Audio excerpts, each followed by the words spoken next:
el mensaje para esta mañana es un mensaje central del Evangelio del Señor Jesucristo.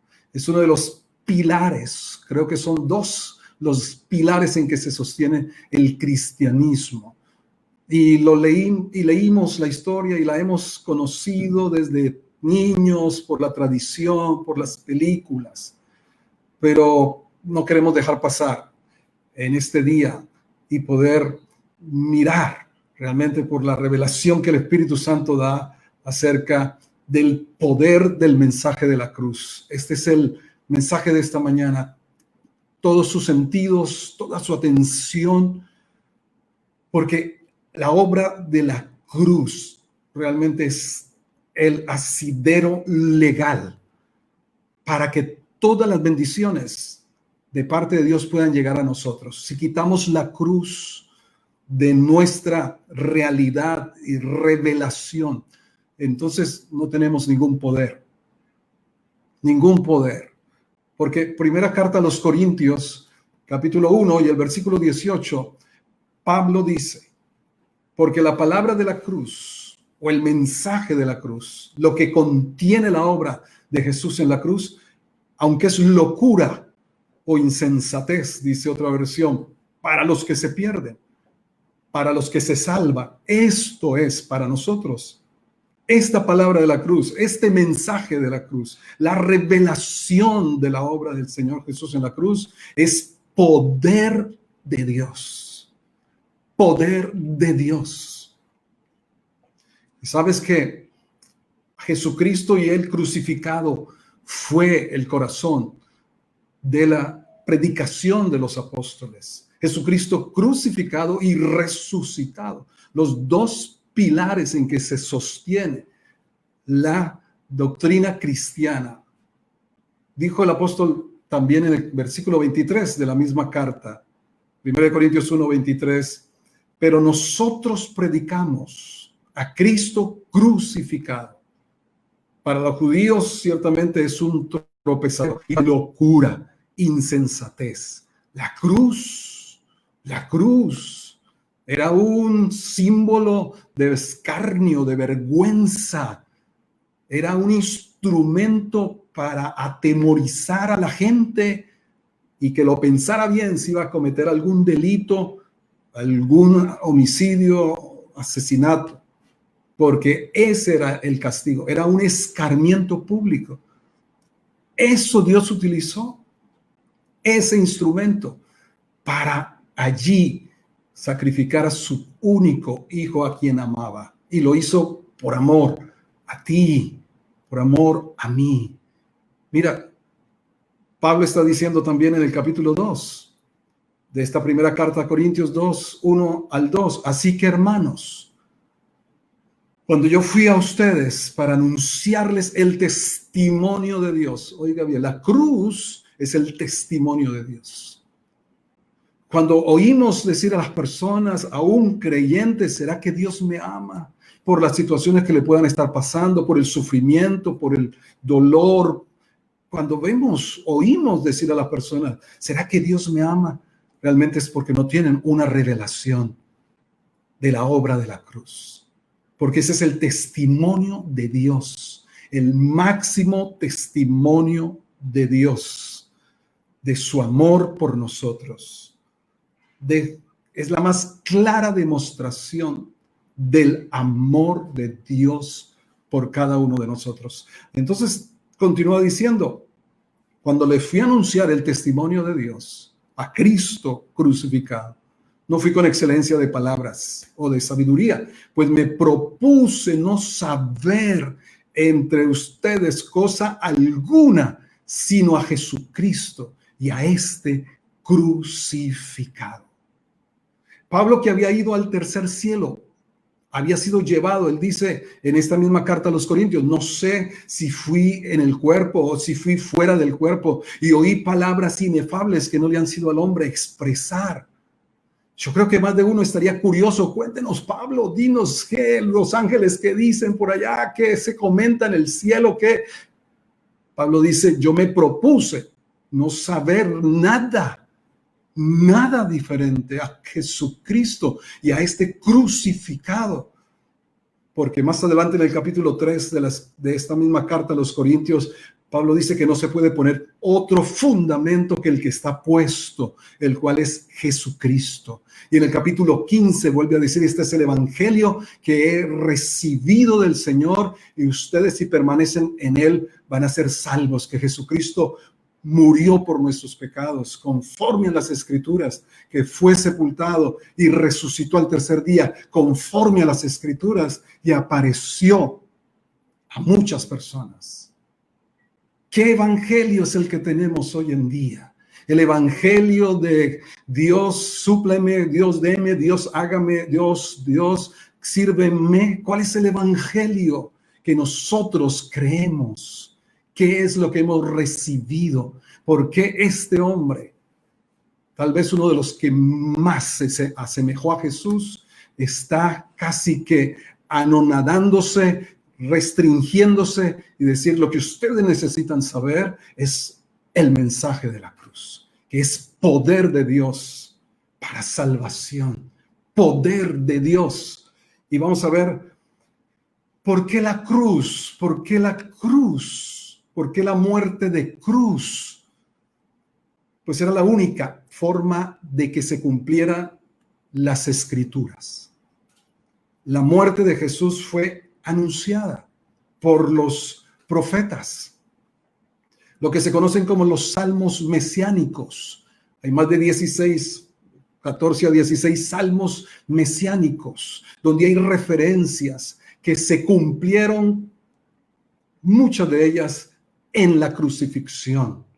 Solamente les leo el Salmo 22, 16, donde dice, porque perros me han rodeado, me ha cercado cuadrilla de malignos, horadaron mis manos y mis pies.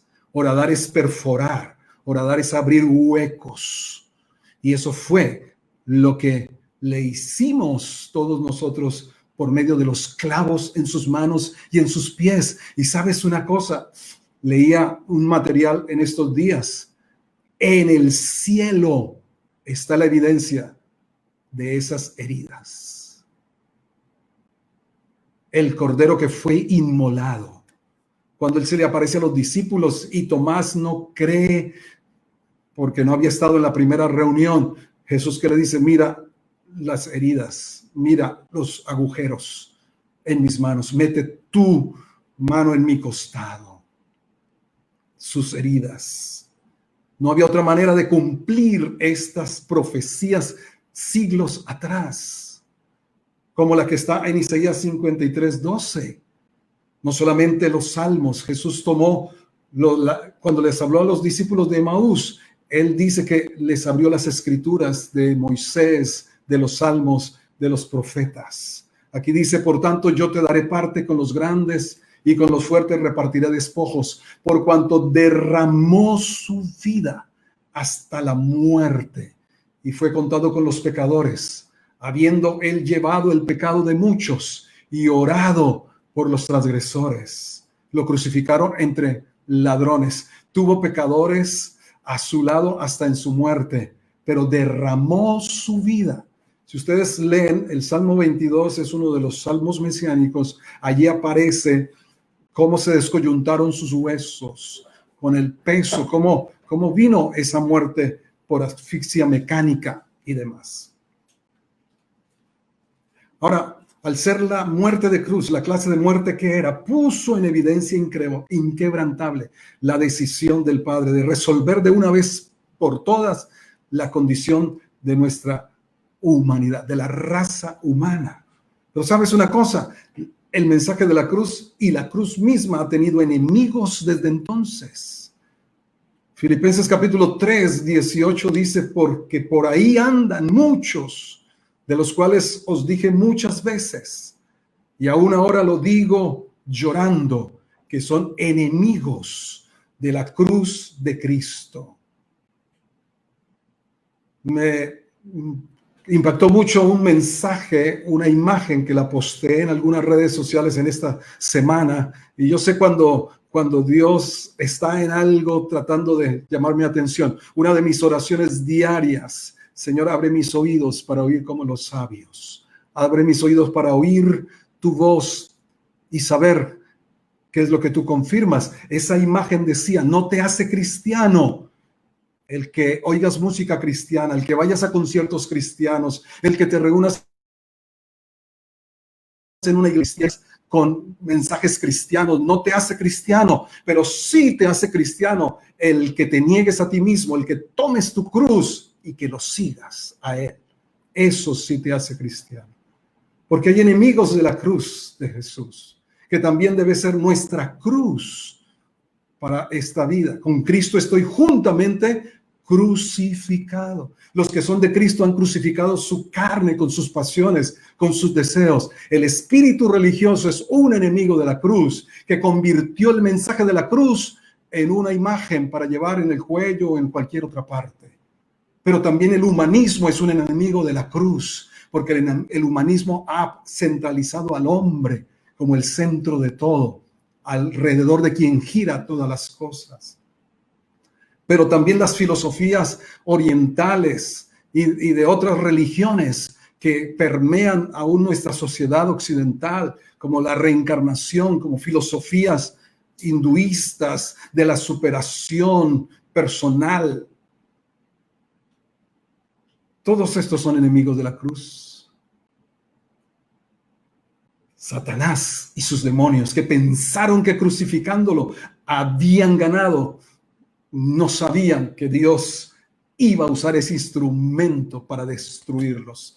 Vamos a entrar a 4 cosas en las que se ve el poder del mensaje de la cruz, en el cual cada uno debe estar firme, convencido, plenamente seguro y cierto que lo que pasó en la cruz no es una historia que se repite cada año y lo celebramos religiosamente.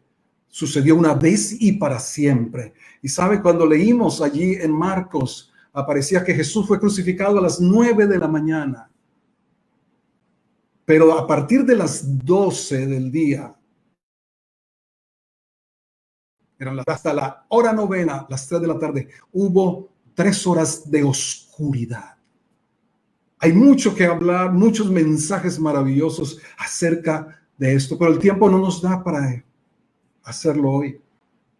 Pero en esa oscuridad, donde las tinieblas pensaron que tenían su día, donde tenían su oportunidad, fue en esas 3 horas en particular de oscuridad, donde sucedieron cosas como las que dice Colosenses capítulo 1, versículo 20. La cruz, el mensaje de la cruz tiene poder para darte paz con Dios. Escucha bien esto. El mensaje de la cruz tiene el poder para darte la paz con Dios que has estado buscando y que toda la gente necesita. Dice Colosenses 1:20, y por medio de él reconciliar. Colosenses 1:20, por medio de él reconciliar. Reconciliar es poner en paz consigo todas las cosas, así las que están en la tierra como las que están en los cielos, haciendo la paz mediante la sangre de su cruz. La paz con Dios no la puede producir ninguna de las prácticas de yoga, de meditación trascendental, de aromaterapia, ni de sacrificios, ni de buenas obras. La paz con Dios tuvo un precio que pagarse y se pagó, como dice Isaías 53, versículo 5, el castigo de nuestra paz, el castigo que merecía pagarse para que tuviéramos paz, fue sobre él. Isaías 53, 5 dice esto: el castigo de nuestra paz tuvo un precio, y ese precio fue la sangre, la vida del Señor Jesucristo. No podemos pretender encontrar otros caminos, otros sustitutos para tener paz con Dios. Ninguna religión te da paz con Dios, solo la obra de la cruz del Señor Jesús. En segundo lugar, el mensaje de la cruz tiene poder para darte el perdón total de Dios. El perdón con Dios. Siguiendo en el libro de Colosenses, estas fueron las revelaciones que recibió Pablo, porque él no estuvo presente allí en la crucifixión, no era cristiano. Pero esta es la revelación del Espíritu Santo. Cuando había esa oscuridad, lo que estaba sucediendo, allí le fue revelado. Y Colosenses es una de las cartas donde más contenido hay del mensaje de la cruz. Dice Colosenses 2, 13, 14, y a ustedes que estaban muertos en pecados y en delitos y en la incircuncisión de su carne, les dio vida juntamente con él, perdonándoos todos los pecados. Escucha bien esto, anulando el acta de los decretos que había contra nosotros, que nos era contraria, quitándola de en medio y clavándola en la cruz. Todo apuntaba a que nosotros no teníamos ninguna esperanza por nuestros pecados. La paga del pecado es la muerte. Allá en Romanos, en el capítulo 3, aparece toda un acta escrita allí. Lo puede leer usted. Romanos 3, del 9 al 18. Hay un acta donde describe la condición de todos nosotros. Estaba contra nosotros. Y no teníamos forma de pagar. No teníamos manera de cancelar esa cuenta. Sabes, en las prisiones romanas había un cartel. En cada celda había un cartel donde decía fulano de tal está aquí por esto y esto y esto, está preso y su sentencia es tal, seguir en prisión o la muerte. Esa era el acta que había. Y toda persona que fuera a una cárcel podía ver allí a fulano de tal está en esta cárcel y tiene esta sentencia por estos delitos que ha cometido. Esa era el acta. Ese documento, Pablo usa eso para ilustrar lo que sucedió en la cruz. Todos teníamos un acta de decretos contra nosotros que merecíamos la muerte por nuestros pecados. Y cuando dice que él anuló esa acta, la palabra que usa en el original es una palabra que significa borrar, lavar, suprimir. El papiro en el que estaba escrito quedaba como virgen, como si no hubiera tenido ninguna inscripción. Había otra palabra que significaba también anular, pero era como cuando se pone un sello de cancelado, pero se podía seguir viendo qué era lo que se había debido. ¿Sabe lo que usa aquí la Escritura para revelarnos el poder del mensaje de la cruz, para perdonarnos todos nuestros pecados? Es que los quitó y los clavó en la cruz. Es más, Jesús fue hecho esa acta de decretos que había contra nosotros. Pues dice 2 de Corintios 5:21, que al que no conoció pecado, por nosotros lo hizo pecado, para que nosotros fuéramos hechos la justicia de Dios en él. El diablo no tiene derecho para tratar de sacarte en cara lo que fue tu vida pasada, porque según esta palabra del mensaje de la cruz, todo fue pagado, todo fue borrado, todo fue quitado de en medio. Esto también lo declara el libro de los Hebreos cuando dice que Jesús llevó su sangre delante del trono de Dios para quitar de en medio el pecado. No era solo por cubrirlo como los sacrificios del Antiguo Testamento. En tercer lugar, el poder del mensaje de la cruz nos da la victoria sobre Satanás. Escucha muy bien. El poder del mensaje de la cruz nos da la victoria sobre Satanás. Allí mismo en el libro de Colosenses, capítulo 2, la siguiente versículo que estamos leyendo, versículo 15, dice, y despojando a los principados y a las potestades, los exhibió públicamente, triunfando sobre ellos en la cruz. Aquí hay tres acciones, tres verbos. Los exhibió, los despojó primero, es decir, les quitó, les arrebató el poder, la autoridad que legalmente Adán le había entregado al diablo. Despojó, exhibió públicamente. Sí, en medio de esa oscuridad, espiritualmente lo que estaba sucediendo era esto. Esa expresión, exhibir públicamente, era la figura del desfile victorioso de un conquistador encadenado a sus prisioneros de guerra, empezando por el rey que han conquistado. Iban encadenados en una fila. Ese desfile, cuando vemos las películas épicas y vemos cómo el rey que ha sido vencido va encadenado con sus generales uno tras otro, y adelante va el vencedor, el que triunfó. Y fue el Señor Jesucristo el que triunfó sobre ellos. ¿Dónde? En la cruz. Por eso quiere borrar de nuestra enseñanza, de nuestra predicación, de nuestro conocimiento, la obra de la cruz. Y que vivamos solamente por las cosas materiales, por el día a día, por lo que me falta, por lo que no tengo. Desconocer la obra de la cruz es darle ventajas al engañador, porque allí claramente quedó despojado, exhibido y derrotado. Así que cuando venga el enemigo para insinuarte algo, tú le debes recordar: el Señor te despojó, te exhibió y triunfó sobre ti en la cruz del Calvario. Y en cuarto lugar, nos libra de la maldición. Nos libra de la maldición. Ahora está en el libro de Gálatas, capítulo 3, 13 al 14. Gálatas, capítulo 3, 13 al 14 dice: Cristo nos redimió de la maldición de la ley, hecho por nosotros. Maldición. Fue hecho pecado, dice 2 Corintios 5, 21. Aquí dice: fue hecho maldición. Por eso también la oscuridad, para decir que el rostro del Padre no pudo ver más a su Hijo. La expresión: Dios mío,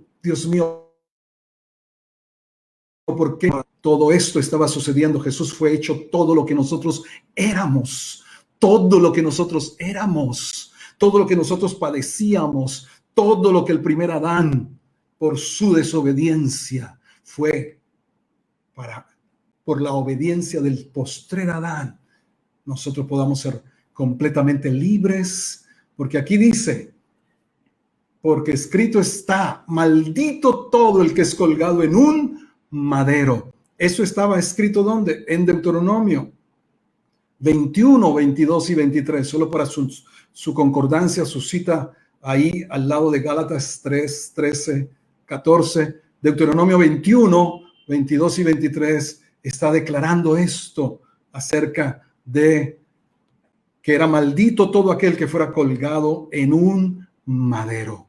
¿Sabe? Por eso fue la necesidad de cumplir toda la escritura, de que en la muerte del Señor Jesús fuera destruido el poder del pecado, el poder de Satanás, el poder de la maldición. ¿Para qué? Dice Gálatas 3:14, para que en Cristo Jesús la bendición de Abraham alcance a los gentiles, a fin de que por la fe recibiésemos la promesa del Espíritu Santo. Hecho maldición para que nosotros pudiéramos ser benditos con toda la bendición, con que somos bendecidos, con la bendición de Abraham, del pacto que Dios estableció con él.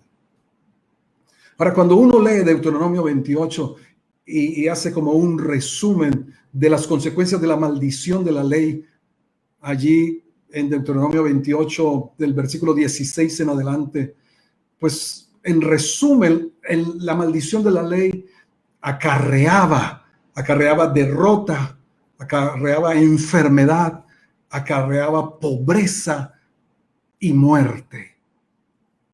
Derrota, enfermedad, pobreza y muerte. Las consecuencias de la maldición de la ley que todos quebrantamos es acta de decretos que había contra nosotros, ¿verdad? Que él mismo clavó en la cruz, que él mismo fue hecho esa acta.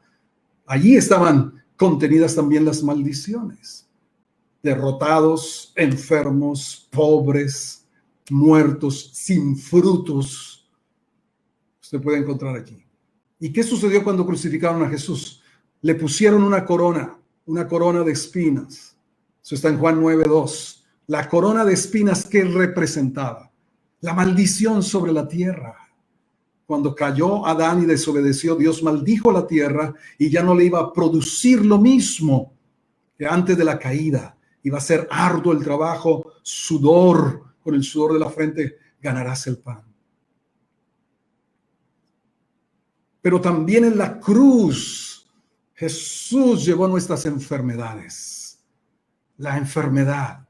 Por eso nosotros podemos orar por nuestras enfermedades y por la de otros. Orar y ver el poder del mensaje de la cruz operando, obrando, porque la escritura dice allá en Isaías 53, 4 y 5, que por sus llagas fuimos nosotros curados, que Él ciertamente llevó estas enfermedades, sufrió nuestros dolores, el castigo de nuestra paz fue sobre Él y por sus llagas fuimos curados. Todas las llagas, mira, simplemente haz esto, si tú crees que con la sangre de Jesús se han perdonado tus pecados, ¿de dónde salió esa sangre? De las llagas. Entonces, con la misma confianza de que recibes el perdón de tus pecados cuando los confiesas por la sangre, con la misma confianza puedes clamar y recibir sanidad de tu cuerpo por esas llagas que le hicieron los azotes, que le hicieron los clavos, el costado herido. Ahora la pobreza es otra de las consecuencias de la maldición, de la ley quebrantada. ¿Qué dice 2 Corintios 8 y 9? Creo que esta cita nos quedó faltando. 2 Corintios 8, 9 dice, se hizo pobre siendo rico. Conocemos la gracia de Dios. Se hizo pobre para que nosotros en su pobreza fuéramos enriquecidos. Ahora ponemos en un balance correcto para no desviarnos en una doctrina de la super prosperidad material. Pero cuando dice aquí se hizo pobre, mira todas las declaraciones, fue hecho pecado, fue hecho maldición, se hizo pobre. Esta palabra en el griego es ser destituido, pobre como un pordiosero, reducido a extrema pobreza. La palabra griega sugiere el último peldaño de la pobreza, una situación en la que uno carece totalmente de los bienes mínimos. ¿Y qué sucedió en la cruz? Según Juan 19, 23 y 24. Juan 19, 23 y 24. Jesús fue despojado de sus ropas, de sus vestidos. Una situación en la que uno carece totalmente de los bienes mínimos es no tener algo con que cubrirse. Tal vez el nivel más bajo de pobreza, de la indigencia más bajo, el peldaño más bajo, es no tener con qué cubrirse. Jesús públicamente fue crucificado desnudo. Sí, desnudo. Esa era la forma de vergüenza, de escarnio de la cruz. Nosotros en las películas nos muestran cubierto con un paño o algo, pero realmente desnudo. Y se repartieron sus ropas. Eso también estaba en uno de los salmos mesiánicos. Así que, amados, también la cruz trae la vida. Con Cristo estamos juntamente crucificados. Ya no vivo yo, mas vive Cristo en mí. La vida de Él. La vida de Él cuando estamos crucificados juntamente con Él. La vida viene después de la muerte, la resurrección. El cristianismo es la única doctrina donde la resurrección es el pilar. Junto con su muerte, la resurrección. Pero no hubiera resurrección si no hubiera habido muerte. Las dos son dos caras de la misma moneda, la obra sin igual, sin comparación. Dios hecho hombre, muriendo a manos de pecadores para salvarlos a ellos. Y terminamos en esta mañana. No se cubre todo. Quiero solamente despertar su conciencia de que si debemos algo saber, y de verdad saberlo, y a profundidad saberlo, no son las obras del diablo, no son las estrategias del diablo. Hay gente dedicada solo a ver al diablo. Si algo necesitamos conocer, como Pablo mismo lo dijo, me propuse no saber cosa alguna, sino a Jesucristo y a este crucificado. Si en algo debemos tener profundidad del conocimiento revelado, de buscar del Espíritu Santo, abre mis ojos para ver. Quita estos velos religiosos de tradición de tantos años que llevamos algunos y déjanos ver lo que tú quieres que conozcamos y que veamos, para que entonces al conocer la verdad nos haga libres. Y quiero proponerles estas declaraciones esta mañana para finalizar. En gratitud, el movimiento de ayer, de la jornada de gratitud, yo creo que la gratitud es eterna. La acción de gracias seguirá por la eternidad. Según Apocalipsis, habla del Cordero inmolado. Alguien dijo que había más o menos casi 18 veces en el Apocalipsis que se sigue hablando del Cordero inmolado. Y habrá gratitud eternamente.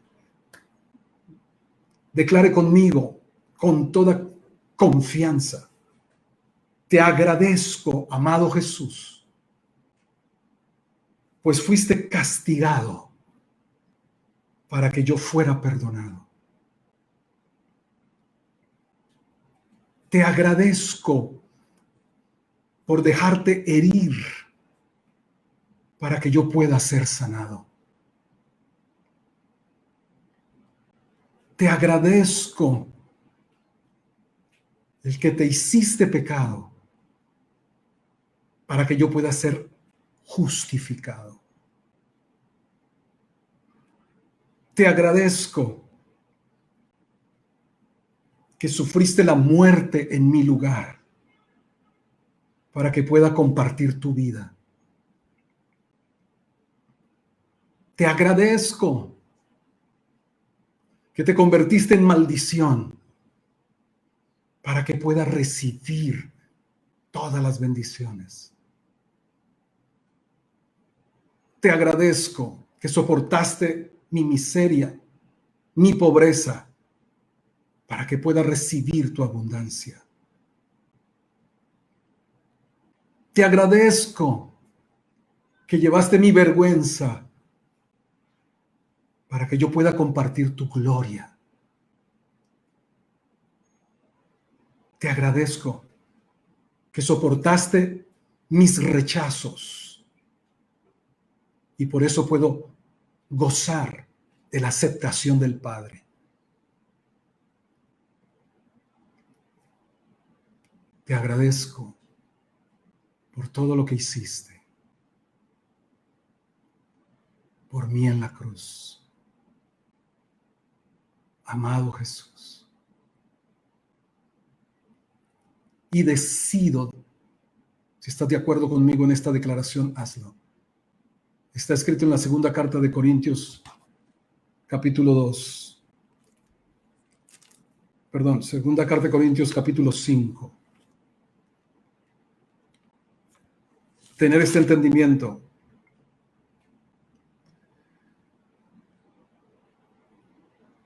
Porque el amor de Cristo nos constriñe pensando esto, que si uno murió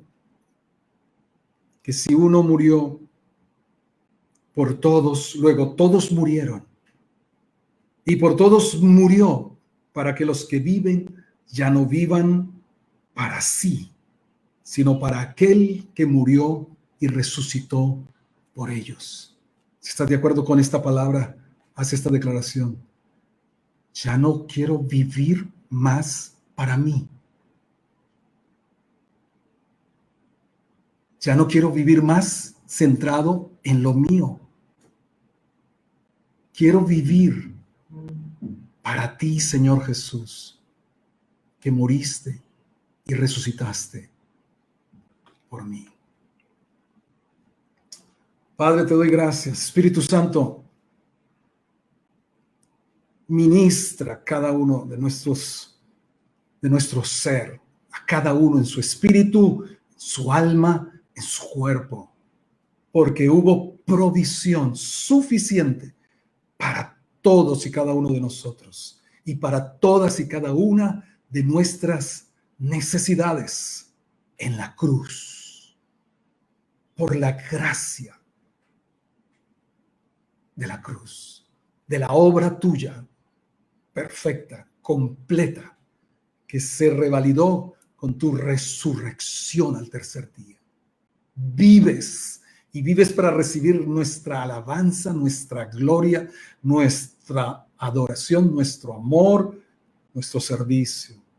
Padre, bendice la vida de cada uno con base en esta legalidad, que todo lo que legalmente se obtuvo en la cruz, vivencialmente se ha experimentado por cada uno de tus seguidores y los que están conectados de otras congregaciones, en otras ciudades, realmente en nuestra vida, que todos esos beneficios nos acontezcan en el nombre de Jesús. Amén y amén. Dios les guarda. El maligno no los puede tocar. Les guarde, haga resplandecer su rostro con revelación acerca de todo ese maravilloso sacrificio de amor de Jesús por cada uno de nosotros. Hasta la próxima. Bendiciones.